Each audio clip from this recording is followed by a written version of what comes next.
You're listening to the Snob OS podcast, the podcast for Apple snobs.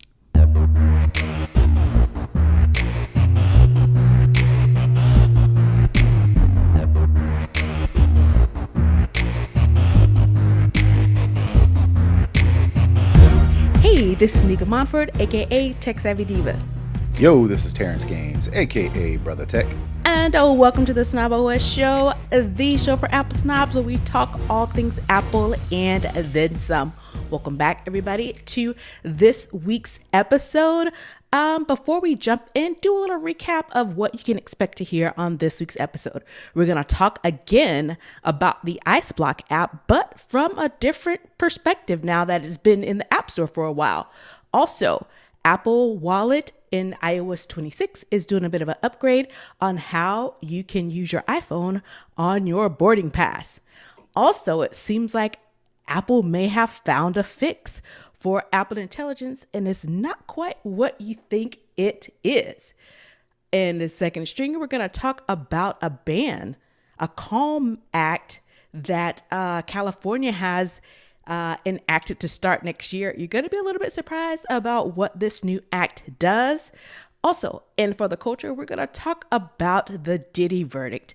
It's finally the Diddy sentencing. The verdict was in a couple months ago, and now we have the actual sentencing. And then in the hookup, we're going to talk about how you can create a custom ringtone vibration. And with that, we definitely want to thank all of you for tuning in to our show each and every week. Thank you for listening and watching, whether you do that on Apple, Spotify, or YouTube. You can also rate and review us there.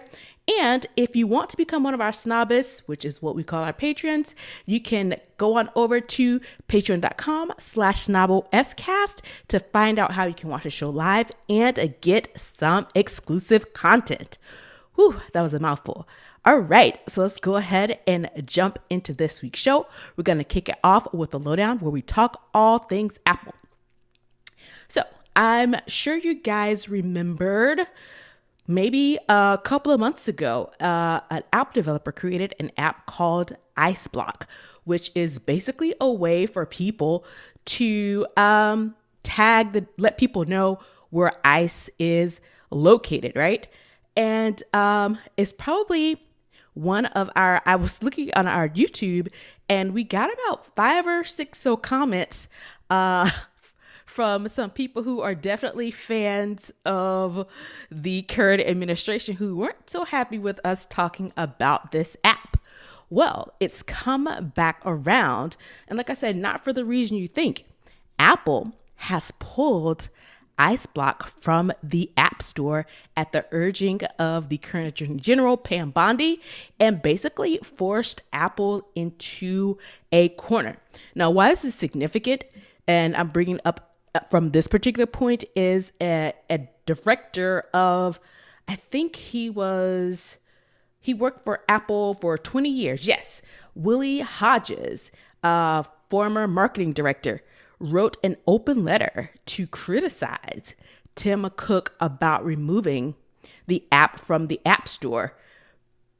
And the comparison was from, if you remember back, I don't know, maybe the late 2010s when the San Bernardino, there was a killer on the loose. The law enforcement wanted Apple to break his phone so they could get details from the phone, and Apple wouldn't. But in this case, Apple has decided to pull this app completely from the App Store. Do you think this is more of Tim Cook shilling for this administration to kind of stay on their good side? Long and short, yes. The long part is, companies are going to do what companies feel is in their best interests for themselves and their shareholders. Mm-hmm.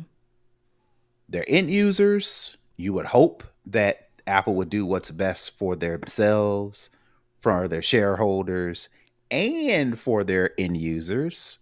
But if one of those has got to go, mm-hmm. Apple, unfortunately, like a lot of these other companies that have shown as of late, They are going to do what's best for themselves and their pockets, which meaning their shareholders.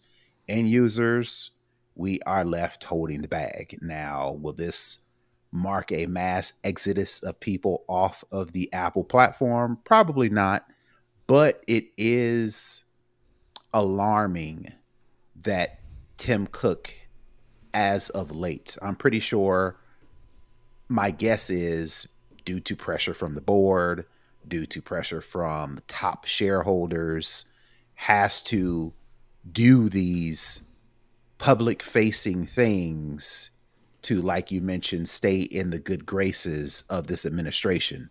But it sure don't feel good to be a Apple fan, an Apple user, and somebody who empathizes with those people who are the targets of this whole ICE thing, right? And the fact that you would assume if any company, if any company would say this app, this ICEBlock app is not in violation of any sort of rules, any sort of codes.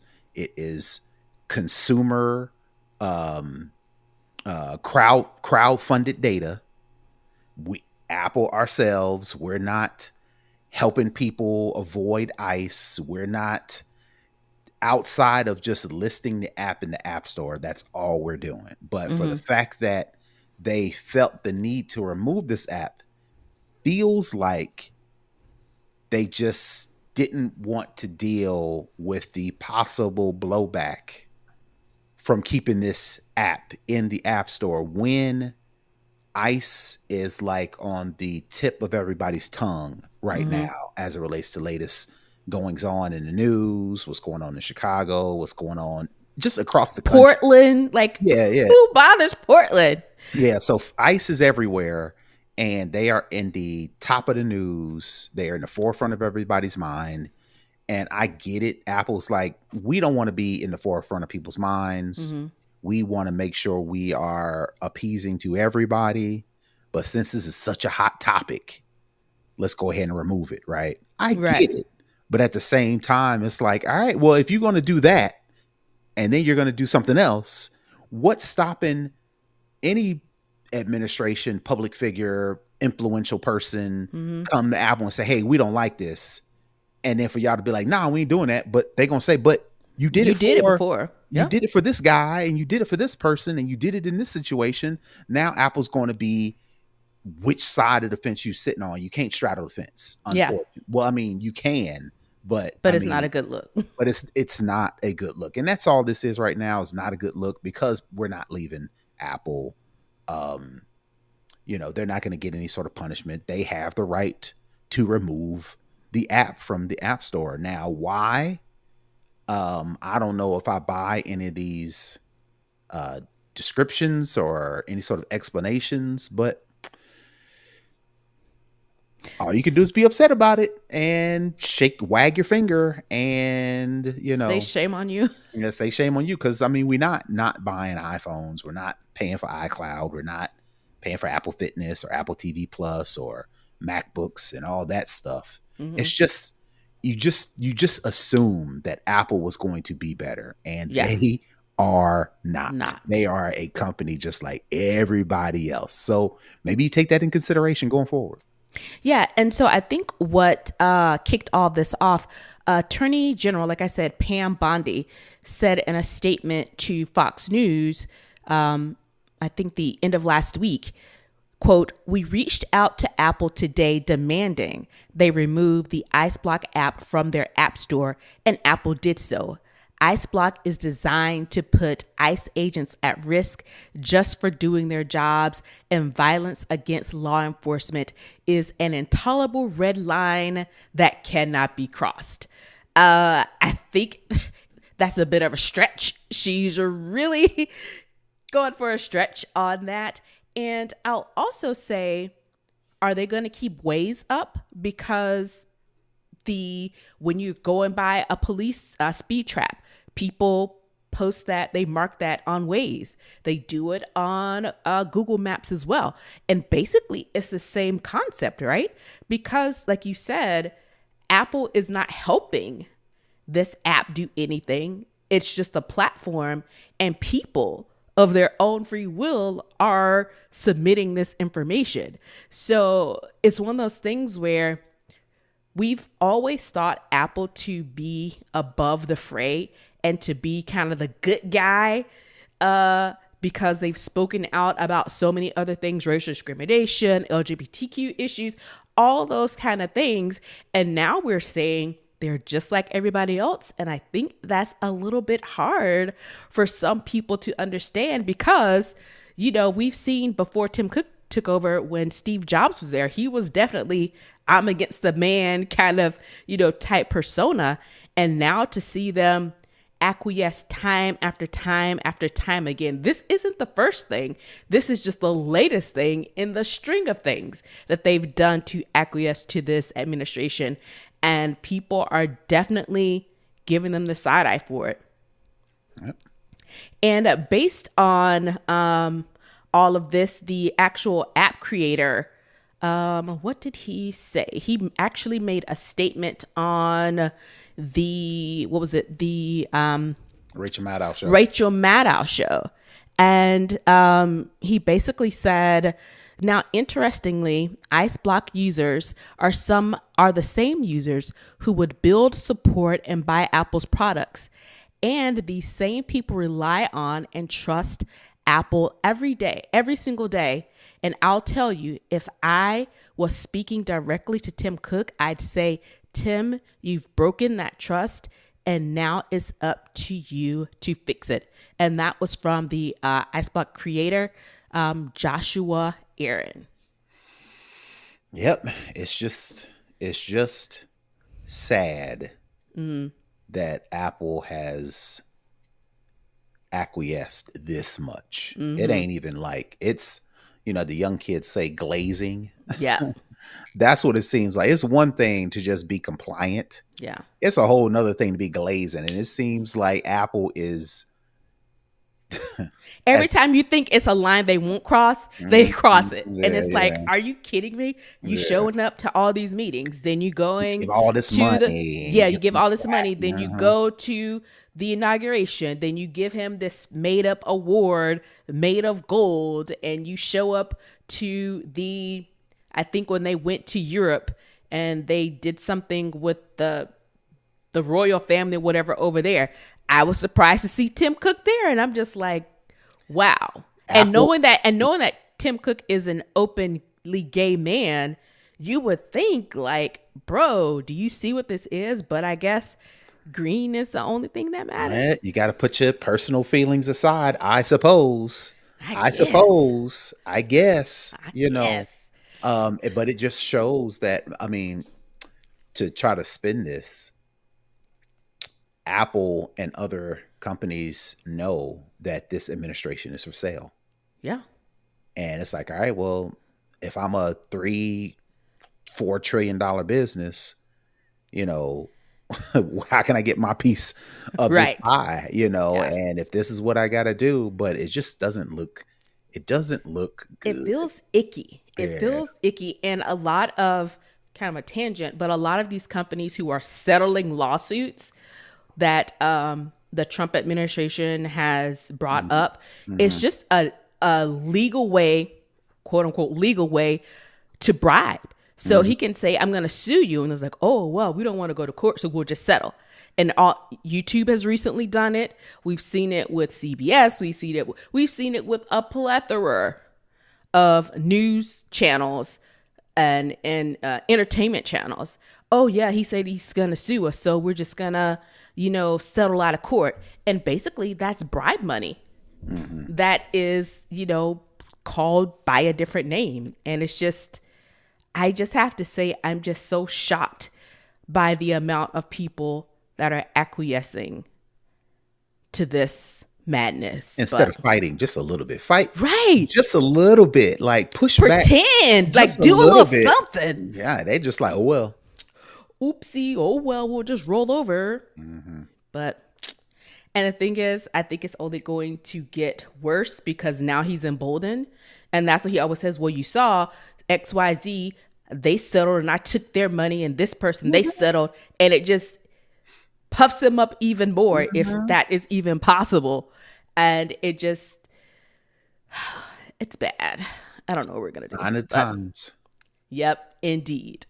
All right, next up, a little bit more positive news on the Apple Wallet side of things. So United Airlines has become the first, what's the word I'm looking for? Airline, yes. To support the iOS 26 enhanced boarding passes. So basically this gives you live activities for flight tracking, built-in map support, find my luggage, and all of this is sitting on your home screen.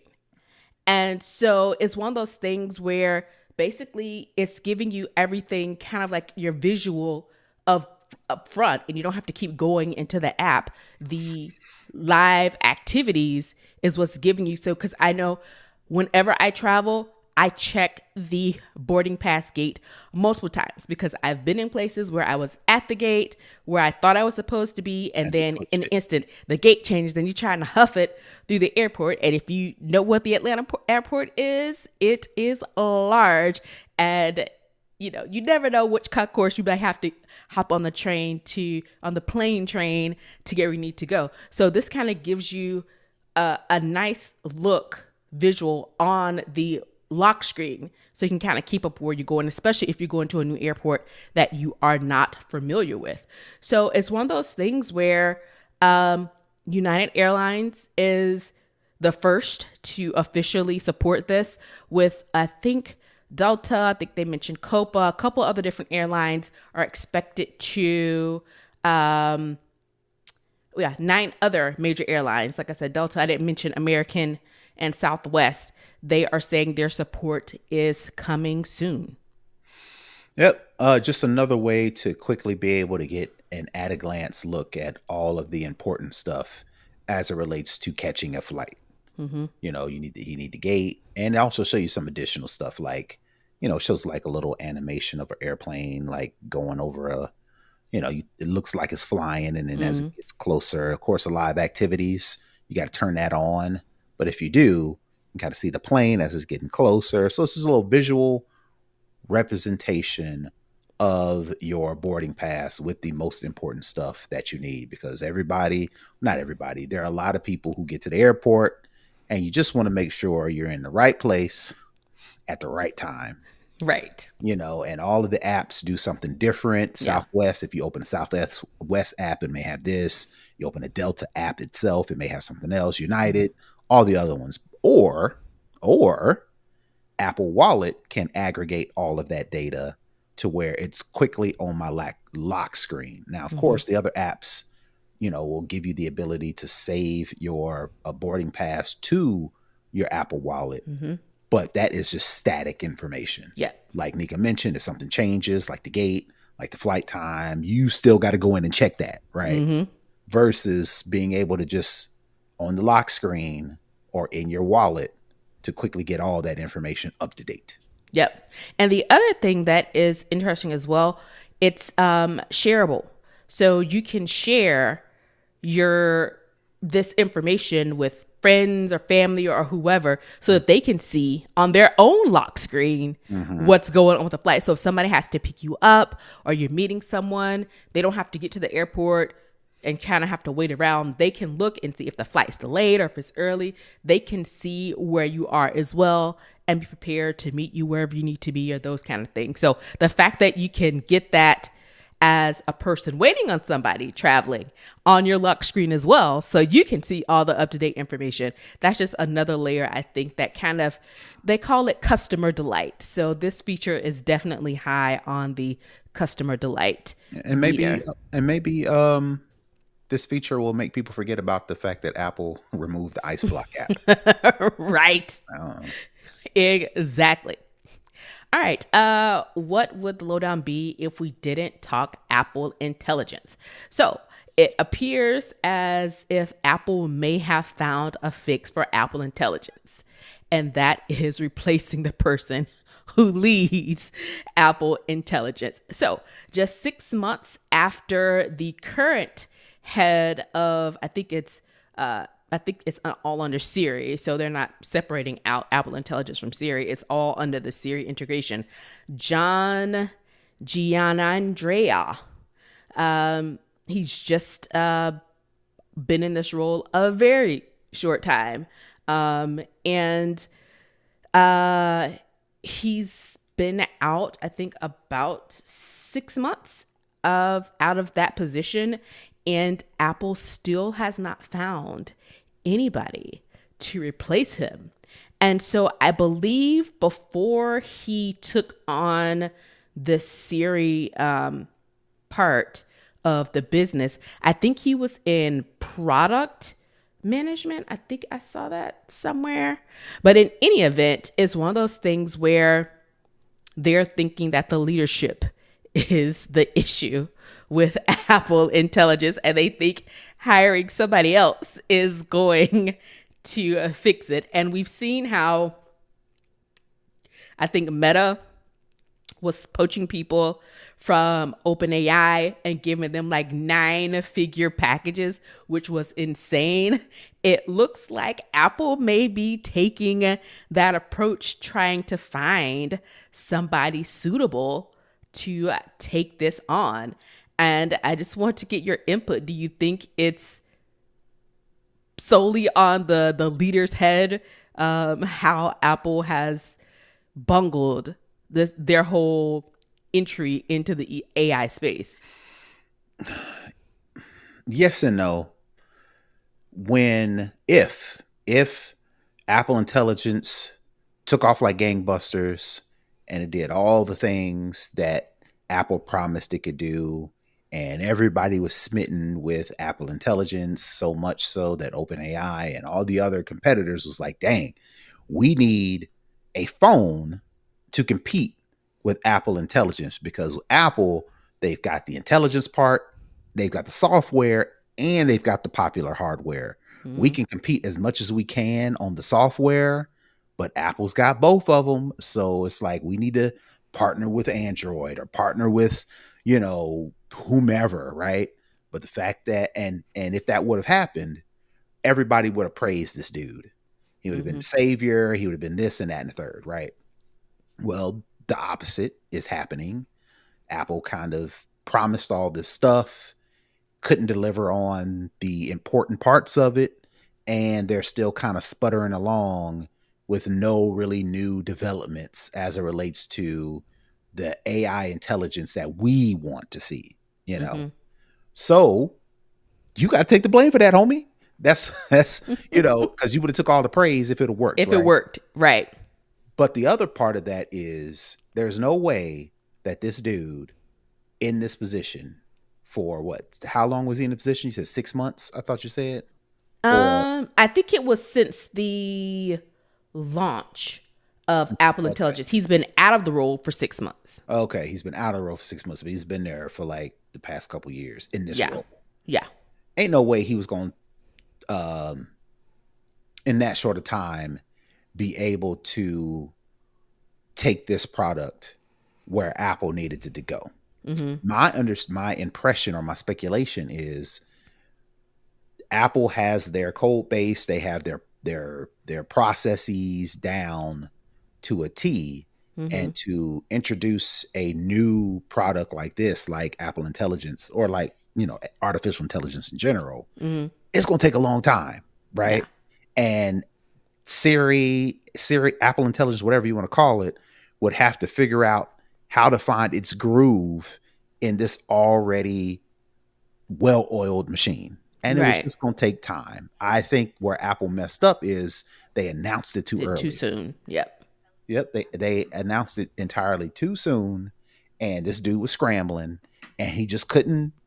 It wasn't enough time. Now, if they would have gave him 5 years, like they gave some of these other heavy hitters at Apple, maybe he could have pulled out something. But in these past couple years and, Apple back and forth on what they're going to do, there's no way this dude could have turned the ship around. So scapegoat whatever you want to call it. Yeah. He's just in the wrong place at the wrong time, man. Yeah, and I just don't think they had the full vision of what they wanted. I think they had the full vision of what they wanted for Apple Intelligence. I just think they probably had two different mindsets or multiple mindsets on how to execute it. And the way it was executed didn't quite work. And they hired someone from inside he was a longtime veteran of Apple, so he knew the company inside and out. And honestly, to me, it made sense that they hired from within and then didn't get anybody external. I think they would be making a mistake if they got an external hire at this point, because not only is the product itself in a weird space, but then this person is going to have to come up to speed on the Apple culture, on, he needs the backstory to everything, because what if he comes in, he or she comes in and are, giving their ideas and the stuff they've already tried and hasn't worked. It's just like, it's more, you're wasting more time. Right. Or, I agree. The only argument that I would have for somebody coming outside is the fact that Apple is such a well-oiled machine, and the people on the inside don't want to rock the boat. I done worked so hard to build this piece, and this piece integrates with this piece, integrates with that piece, so on and so forth, to where let's just keep the train moving. And if something seamlessly integrates in, win-win. But if it don't, we ain't got time to be trying to undo stuff. And that's what I think an outside person could come in and be like, hey man, the way y'all have Siri coded, developed, the infrastructure is wrong. If you want to compete with the likes of OpenAI, all these other places, what you're going to have to do is y'all going to have to spend some time, like years, undoing Siri, right? Just to then figure out how to integrate intelligence into Siri. If that's the move, that's what y'all pitched us. Y'all pitched us Siri intelligence, right? If we're going to do it and we're going to do it right, we're going to have to dig up some stuff. And I don't think nobody wants to dig up them skeletons, them bones, right? And I think the funny thing is, your wife always says what you need to do when she's giving somebody a suggestion for something, they need to hire somebody outside to look in. What you need to do is XYZ, because I think they may be too blinded by what the current culture is and what they think is the best, that they probably need some fresh eyes to take a look. But in a consultant capacity, because bringing in new leadership is already disrupted. This guy has already been gone 6 months. And they want to come in with their own thing. They want to bring in their own people. team. Right. So I think they should find somebody to be, what you should do is XYZ. Internally, somebody, what you should do, what you need to do. Right. Because I don't see how Apple moves. I get it, but they're going to have to do a lot of the things that these other companies are doing, and Apple don't want to do it. And it's like, eventually you're going to have to do it or scrap the whole thing. And that's going to look bad for the shareholders. Like we mentioned at the top.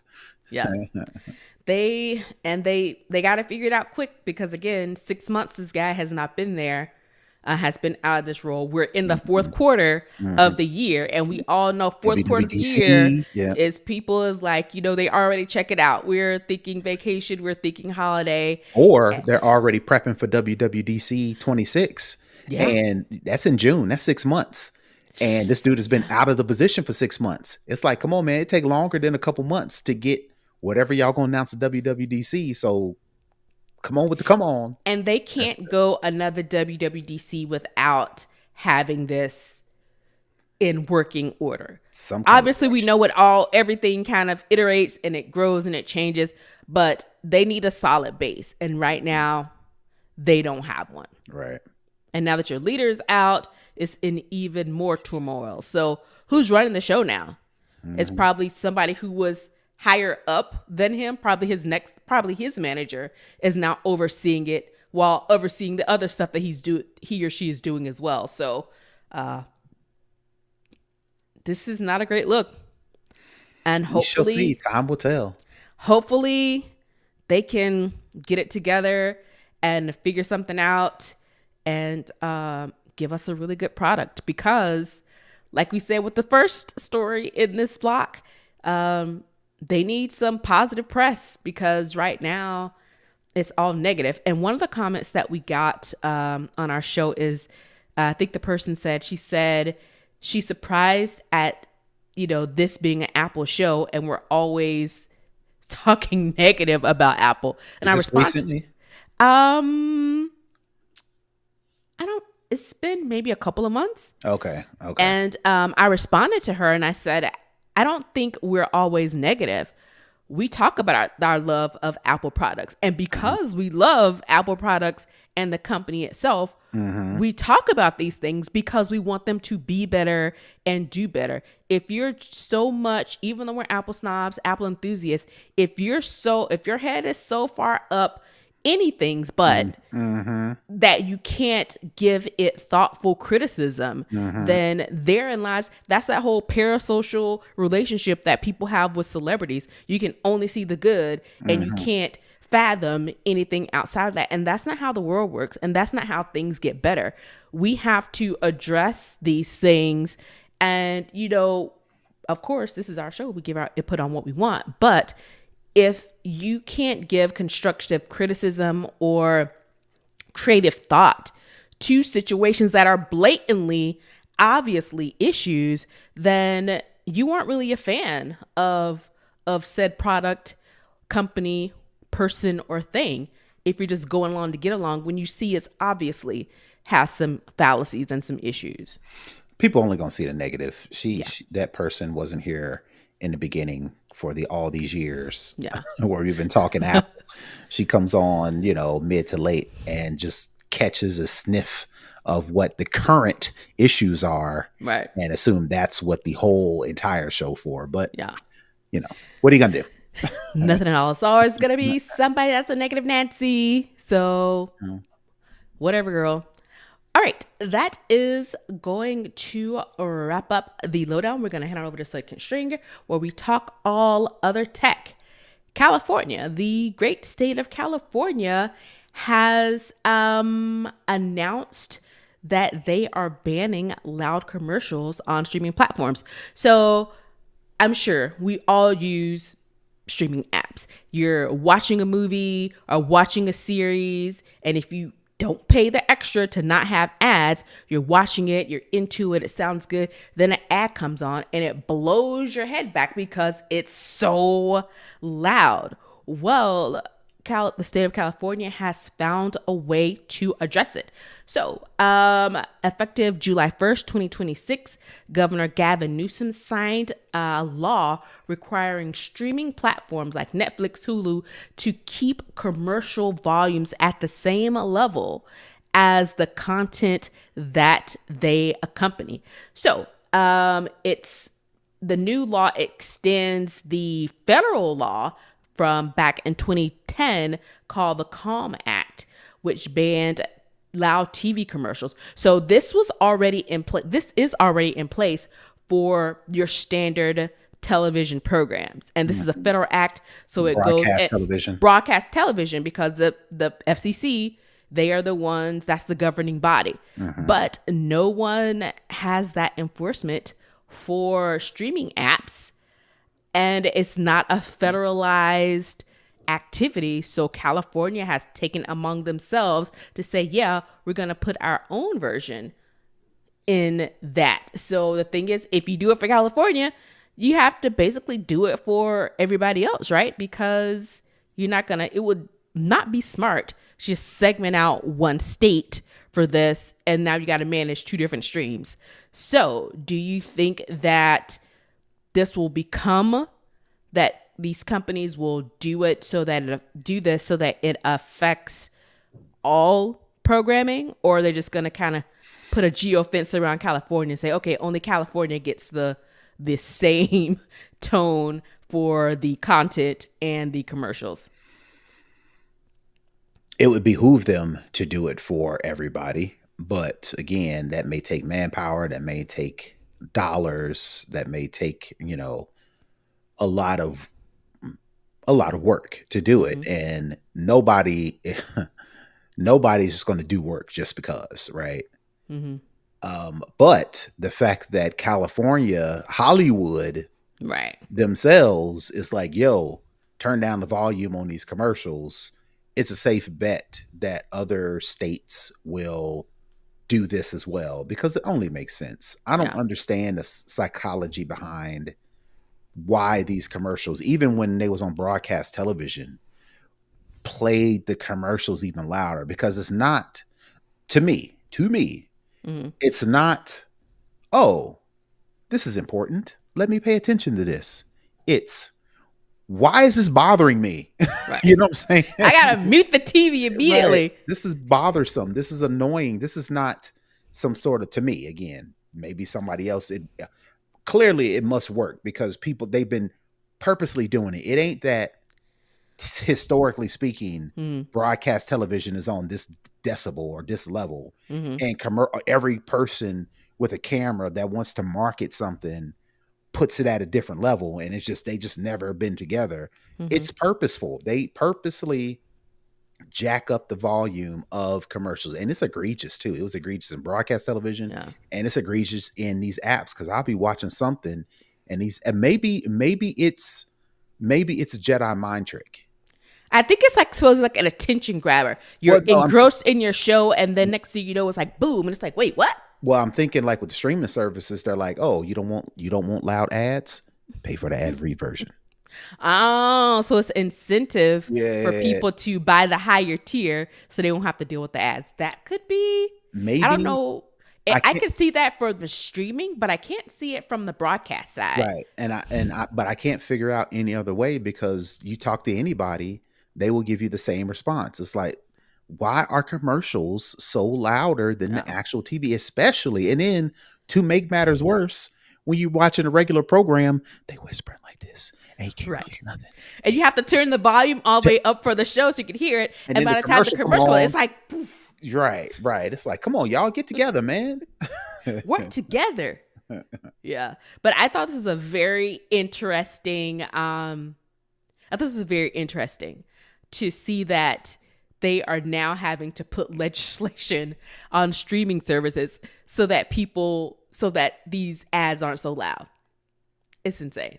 I would really like to be a fly on the wall in a meeting where they came up with the ad idea. exec. Yeah, they came up with the idea to crank up the volume on commercials, because it's annoying and it's startling to most people, I assume. Yeah. And so from this article, it said that this all came about originally from State Senator Tom Umberg, who basically authored the original bill. And he said it was because he kept hearing from, quote, every exhausted parent who's finally gotten a baby to sleep, only to have a blaring streaming ad undo all that work. So it's like one of those things where it's like, people have been complaining to him about it. And he was like, you know what? I can do something about this. So that's what I'm going to do. So I'm glad somebody probably finally kind of stepped up to the plate and said, yeah, this is what we're going to do. And I said that the state senator, Tom Umberg, did this for the original bill. That was incorrect. He did this for the new bill that the state of California is doing. I wonder how back in 2010 this came up, about like how it got made into a bill. Who thought like, you know what, we need to do something about this. But in the age of streaming, they're doing a lot of new things because it's new. Nobody thought about this. And how do you regulate it? I don't think it comes under the FCC because it's not over broadcast airwaves. So maybe that's why the individual state had to do it, because there is no federal oversight for these companies, I assume. Right. Interesting. Hopefully the rest of us can benefit from this, and these streaming companies don't geofence California only for them to get it. Hopefully we'll all be recipients of this as well. So we'll see come July 1st, 2026, if we notice any changes outside of California. All right, let's head on over into For the Culture, where we talk about what's going on around us. So back during the summer, Sean Puffy P. Diddy Combs was on trial for RICO charges. What other charges, but the main one was RICO charges for his involvement in sex trafficking and domestic violence. And he was acquitted of the most serious charges, but he was acquitted. I mean, he was found guilty of 2 of the lesser charges that involved trafficking people, transporting people, not trafficking, transporting people for prostitution. So these 2 charges that he did get convicted of carried a total possible amount of time in prison, a total of 11 years. So, like I said, this happened back in the summer, and now we're going into the fall, and he was sentenced on last Friday. So again, like I said, the maximum he could have gotten sentenced was for 11 years. He's currently been incarcerated since he was arrested. So it's been, I think, almost 2 years. He got sentenced to 50 months in prison. That was the final number that came down. And that's just over 4 years. So they did say that he would be able to apply the time served during trial to that. Mm-hmm. So he'll probably end up serving maybe about 3 years. Mm-hmm. And there was a lot of discourse about this. The sentencing, I know it was supposed to start like 10 Friday morning, and I checked around 11 because I was like, yeah, we should know what the deal is by 11. The sentencing hearing went the full day. They didn't get around to giving the actual sentencing till like end of day, like 5:30. All because during this whole time, people give impact statements. People had already written letters supporting him and against him that the judge had to read. I think it's something like 75 different letters or whatever. And then in court, people were able to give testimony. So his children all gave statements. Surprisingly, his attorneys were like sobbing and crying during their whole thing.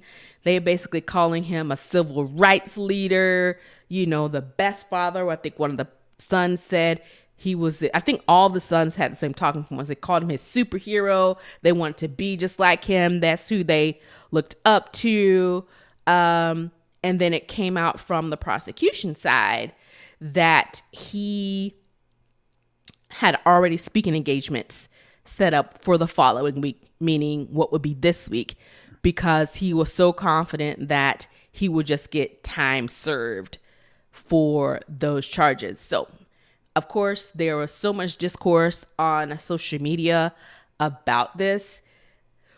For what we saw and what he was ultimately convicted of, do you think this 50 months and time served, which is maybe like 3 years, do you think it's, I guess, reflective of the nature of the crimes that he did? I think so. Ultimately, nobody was, unalived as a result of this. There's some pretty hurt people, think of the victims, all the ordeals that they had to go through. But the other half of it was, whether he was this big monster that kind of loomed over people, and weighed on them as far as them feeling like they didn't have a choice but to go along.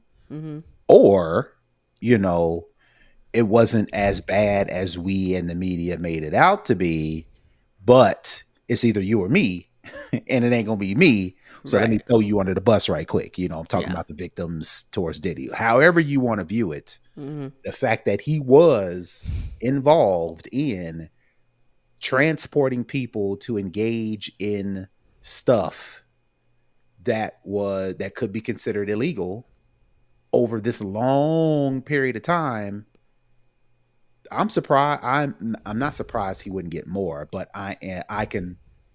This makes sense, right? Mm-hmm. Now, what also makes sense is Diddy and his lawyers doing whatever they can Putting on a possibly full do. show.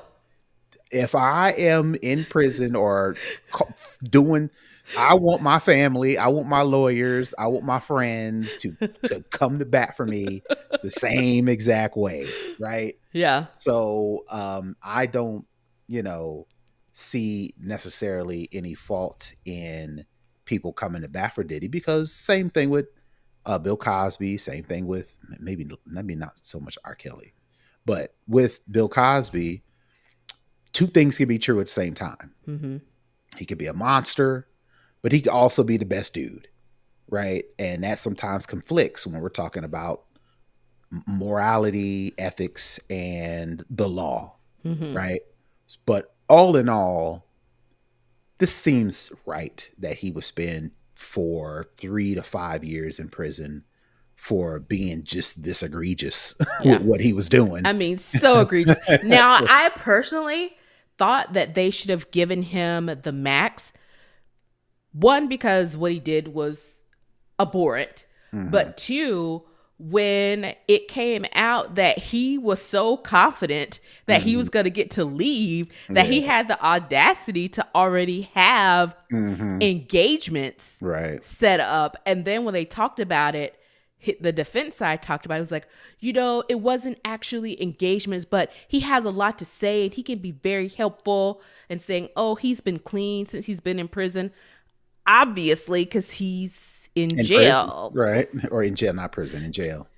And the other thing was like them talking about, all the things that he's done for people, even while he's been in jail doing groups and stuff. And I'm like, of course he did. One, he's a manipulator. He knows how to play the game.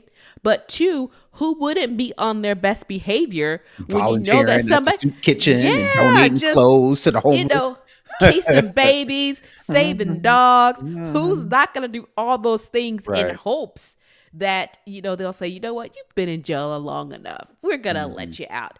And I think they did a 12-minute video of like him just being the most amazing person. Mm-hmm. Yeah, he was the most amazing person to his kids. Mm-hmm. It's the other people we talking about over here that he was the most horrible to. Mm-hmm. So I would have liked for him to get the max, because of the hubris that he had to think that this was enough. Right. And for him to even if we gave him the 11 years, I don't think it would change his mentality or anything. He just, deal with it to get through it. But I think if he had to do the full time, it might make him consider not being a horrible person when he did get out. And I think if they would have just given the time served, he would have been back out doing the same stuff that he was. Yeah. The stuff that he was doing, bro, you ain't getting out. I mean, you're not getting off scot-free, with jail without any sort of prison time. Now, you was convicted of certain things and not guilty of certain things, but come on, man. If I was Diddy, I'd be like, okay, good. I just got 4 years versus 11 versus whatever the case may be, and just take it to the face.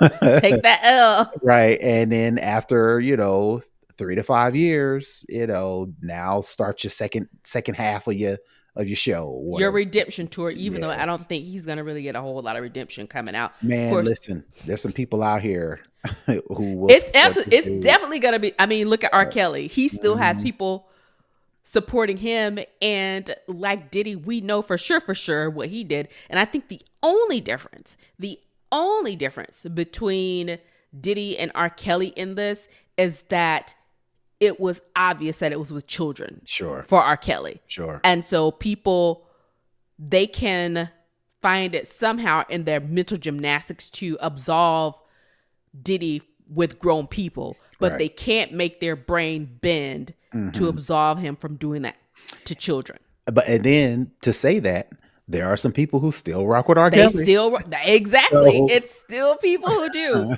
So it's one of those things where it's pretty wild. The other thing before we hop off this and get into something else is a lot of people are talking about, because this is a federal case, that the current administration will give him a pardon. He's pardoned other people for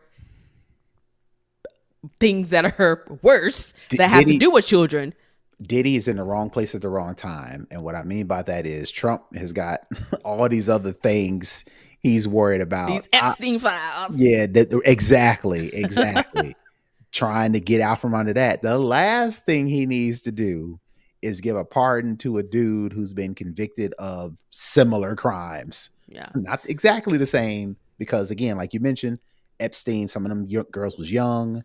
Some of them girls was 12, like trafficked, 13, 14. trafficked for real. Yeah. You know, so that those two things makes Epstein case a little bit worse. But the fact that Trump's name is still in lockstep, the last thing he needs to be doing is fraternizing with somebody like him.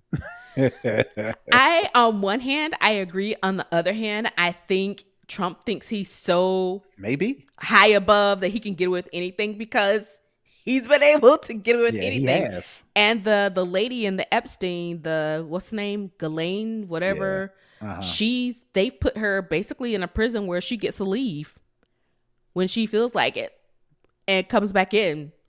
So he's downgraded her from like a maximum facility in Florida, I think, to somewhere in Texas where it's like club fed, where, you know, they can go out and work and be in the community. So I think if he ultimately, I guess it's one or two things. If he ultimately does pardon that lady, will that be his one kind of get out of free jail card? Or will he just say, F it, man, I'm going to let Diddy out too. Come on out. Maybe in his first term. I don't know about this time, because there's a lot going on. And I think Diddy's like, hey, man. I mean, Trump is like, hey, man, sorry, I can't do nothing for you. It will be interesting to see, because that was my biggest concern is he just going to get out anyway, because he's going to get a pardon. If he does get a pardon, I don't think it may be on Trump's way out that he gives it to him. But by then, his time will be almost up anyway. Right. So the only thing he could do is, you know, if they pardon them, it's like, you never did it. That's the only thing, even though everybody knows, but that's the only thing. But I guess we'll see if he does get the get out of jail free card, or if he just gotta, you know, suck it up, buttercup, and do the remaining 3 or whatever years he has left on his sentence. All right, let's head into the hookup for our tech tip of the week. Yep. So you probably already know that you can create a ringtone of your own. You can either buy a ringtone from iTunes Store. Believe it or not, there's still an iTunes Store out there. You can download ringtones from pretty much anywhere anybody wants to put a ringtone in the App Store, or you can add your own ringtone. Like, for instance, I've got the old BlackBerry ringtone for my iPhone, because I found the sound, cropped it down, hooked it up to my computer, did whatever I need to do to make it in the ringtone file. And that's how you do that, right? But what I didn't know is, with this new haptic engine that comes in these new iPhones, in addition to creating just a custom ringtone, you can also create a custom vibration, or a haptic vibration, that will vibrate, or the haptic motor inside the phone will rattle the phone, and you can actually customize that vibration. And basically the way you do it is you go to settings, go to sounds and haptics, go to ringtone, and then go to haptics, and then create new vibration. Once you create new vibration, it'll put up like a pad on the screen. So you can tap it like Morse code, like the producers do when they in the studio making beats. Yep. Or you can do Morse code, or, you know, tap hold, to whatever the case may be. So when your phone is on vibrate, and you only want the haptics to come through, or if you wanted to do both, the ringtone and the haptics, it'll do that special vibration. So I could create one for each member of my family, the same way I could create a ringtone. So that's my hookup for the week. If you want to add some pizzazz to your ringtones and to your vibrations, go in and set a custom ringtone vibration. Nice. That's very interesting. That's very unique. All right. And with that, it's going to wrap up the show for this week. Brother Tech, where can the people find you? Sure, you can find me all over the internet at Brother Tech. That's BROTHATECH. And you can find me at Tech Savvy Diva pretty much everywhere. And you can also find our show pretty much everywhere at SnobWestCast as well. If you want to comment on our show, we talked about some comments we got before. If you want to connect, if you want to share, you want to support the show, you can head on over to snobwestcast.com to get all of those details. And with that, we'll see you next week. Peace. Bye, everybody.